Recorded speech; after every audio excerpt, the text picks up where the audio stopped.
બધાની સ્ટોરી લેવી છે. તો પેલો પ્રશ્નો ઉઠાડો તમે. હા, 4 આશ્ચર્યવાળા. અને આશ્ચર્ય પહેલાં તમે જાણો કેવા કેવા આશ્ચર્ય થયેલા, અને પછી તમને સ્ટોરી કહું એટલે એના બેઝિક પરથી ખ્યાલ આવશે. શાલિભદ્ર શેઠના 4 આશ્ચર્ય. એનું ગ્રંથનું નામ બી જોઈ લઈએ. પ્રબંધ પંચસતી નામના ગ્રંથમાં લખેલું છે. પ્રબંધ પંચસતી. 4 આશ્ચર્યો. દેવવૃદ્ધિને મનુષ્યપણામાં ભોગવી. એ તો આપણને ખબર જ છે ને, દેવવૃદ્ધિને મનુષ્યપણામાં કેને ભોગવી. એ તો સ્ટોરી કરીશ, જેને નહીં ખબર ને સ્ટોરી કરીશ. કેમ કે 99 પેટી દેવલોકમાંથી રોજ ઉતરતી હતી, અને મોકલનાર હતા એમના પિતા હતા.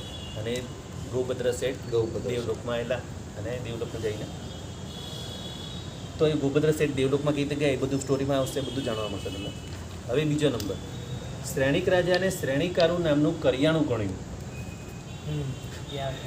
હા, એટલે આ બી જાણવા જેવું છે કે લાખ વખારમાં. એટલે કે હા, એટલે કે શ્રેણિક રાજા શું છે ખબર નથી. એટલે કેવો એમનું 7મે માળથી નીચે નતા ઉતરતા. સોનાના અલંકારો ફૂલમાળાની જેમ નાખીને રોજ નવા પહેરતા.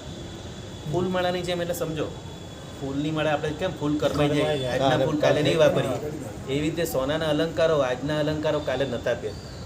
એટલો બધો વૈભવ હતો એમનો. આજે ત્રીજી વાત. હા, આજે ત્રીજી વાત. હવે ચોથી વાત. હા, છે કૂવો પણ હજી છે. તમે રાજગીરી જાઓ ને, એ અત્યારે કૂવો પણ છે હજી. હા, શાલિભદ્રનો કૂવો હજી બી છે. પણ એ જોયેલો છે. હા, પણ એ ખુલે એવો નથી. એના પર એક ભાષા લખેલી છે, એ ભાષા વાંચો તો જ કૂવો ખુલે. અવિસ્વામીનો કૂવો જોયો, એમાંથી પાણી લઈને. ના ના, શાલિભદ્રનો બી કૂવો છે. પછી શ્રેણિક રાજાનો સ્પર્શ થતા, આ ચોથી વાત.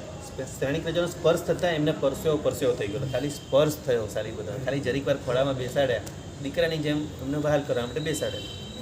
તો જો હવે આની સ્ટોરી સાંભળીએ. ના, સનાત અનાથવાળી નહીં, એ તો અનાથી મુનિ. એ આનાથી મુનિની. એ અનાથી મુનિ. આ તો શાલિભદ્ર. હવે એમ થાય ને કે આટલું બધું એને વૈભવ મળ્યો છે, તો આપણે જાણવાનું તો મન થાય ને આપણને કે ક્યાંથી મળ્યો, કે આટલો બધો વૈભવ શાલિભદ્રને કેવી રીતે મળ્યો. અને આજે તમને એની બેઝિક વસ્તુ બતાવી દઉં.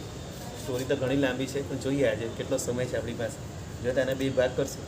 2 ભાગ કરશે. અને આની આમ તો 3 ભાવની સ્ટોરી થાય.